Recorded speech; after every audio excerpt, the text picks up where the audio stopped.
চরের মানুষের সংগ্রামী জীবনের কথা। স্বাভাবিক মানুষের জীবনের থেকে চরের মানুষের জীবন অত্যন্ত সংগ্রামের। লড়াই করতে হয় প্রতিটি মুহূর্তে প্রকৃতির সাথে। আজকে আমরা ছুটে চলেছি ঠিক এমন একটি চরে, যেটি গাইবান্ধা জেলার ফুলছড়ি উপজেলার অত্যন্ত নিকটবর্তী একটি চর গজারিয়া, যেখানে সূর্য ওঠা থেকে সূর্যাস্ত যাওয়া পর্যন্ত মানুষ নিজের কাজে ব্যস্ত থাকে। এতটাই ব্যস্ত থাকে, এখানকার মানুষ প্রতি মুহূর্তে কাজ আর কাজ।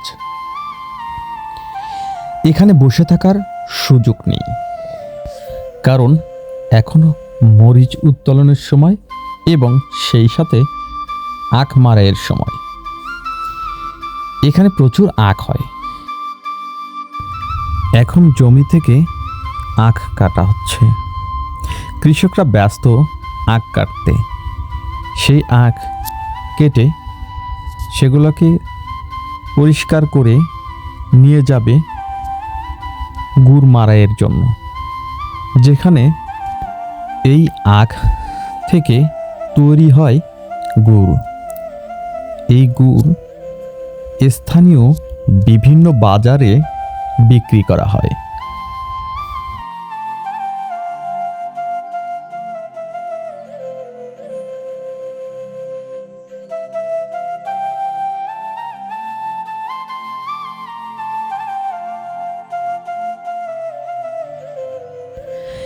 এখানে ইঞ্জিন চালিত চরকার মাধ্যমে আখ থেকে রস সংগ্রহ করা হয়।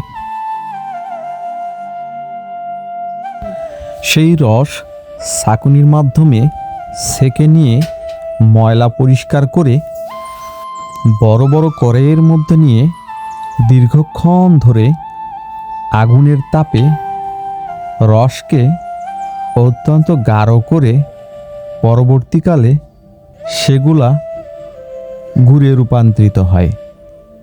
তারপর কৃষক সেই সকল গুড়কে মুঠো মুঠো করে ওজন করে মেপে সেগুলোই বাজারে নিয়ে বিক্রি করে।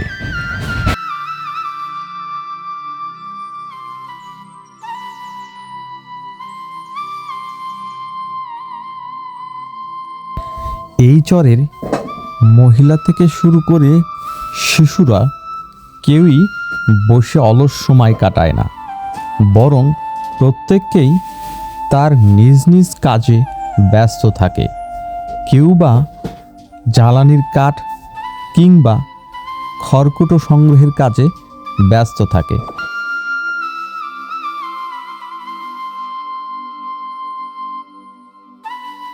চরের প্রধান যানবাহন হচ্ছে নৌকা।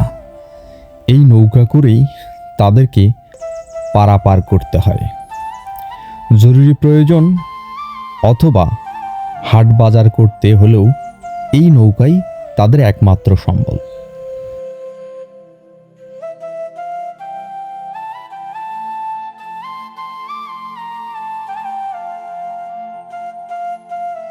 আসসালামু আলাইকুম।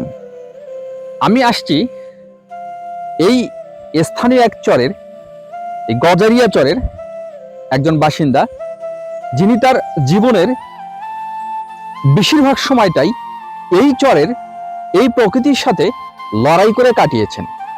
আমরা তার মুখ থেকেই শুনবো তার এই লড়াইয়ের গল্প। আসসালামু আলাইকুম চাচা। ওয়ালাইকুম সালাম। চাচা কেমন আছেন? আলহামদুলিল্লাহ, আল্লাহ পাক ভালো রাখে। চাচা, এই চরে আপনি কতদিন যাবত আছেন? এই চরে মনে করেন যে আমি বহুদিন থেকে যাবত আছি, এবং আমাদের বাড়ি ঘরদের এককালে বস্তি এখানেই ছিল। এখন নদী ভাঙ্গা এলাকা, এখন আমরা অস্থায়ী হিসেবে এখানে এসে আছি। আমাদের কিসের বাড়ি কিসের ঘর, বর্ষা হলেন ধরে বাদেও যাওয়া লাগতে পারে। আপনার এর আগে কোথায় ছিলেন? এই চর তো এর আগে আরেক চরে ছিলাম, শিচরও ভাঙছি। যতবার চর ভাঙে ততবার আপনাদের ঘরও ভাঙে? ঘরও ভাঙ্গা লাগে। আচ্ছা, নাই টাকা নাই পয়সা নাই, মনে করে যে অভাব অনাটন। আমরা এখন আল্লাহ পাক জি হালে চলাই, এইভাবে চলি। এই যে জুজ জমিন নিয়ে, এইগুলো জুজ জমিন নিয়ে মানুষের সাথে কত গন্ডগোল, কত আহাজানি। এবং আমার ভিলে থেকে আমার নিজস্ব জমিন, সেই জমিনের থেকে কাগজপত্রের সম্পত্তির থেকেও হাল মানুষে উঠাইয়া দিছিল। যুদ্ধ নারাই করে সেরে আল্লাহ পাক আমাকে এখানে টিকে রাখছে।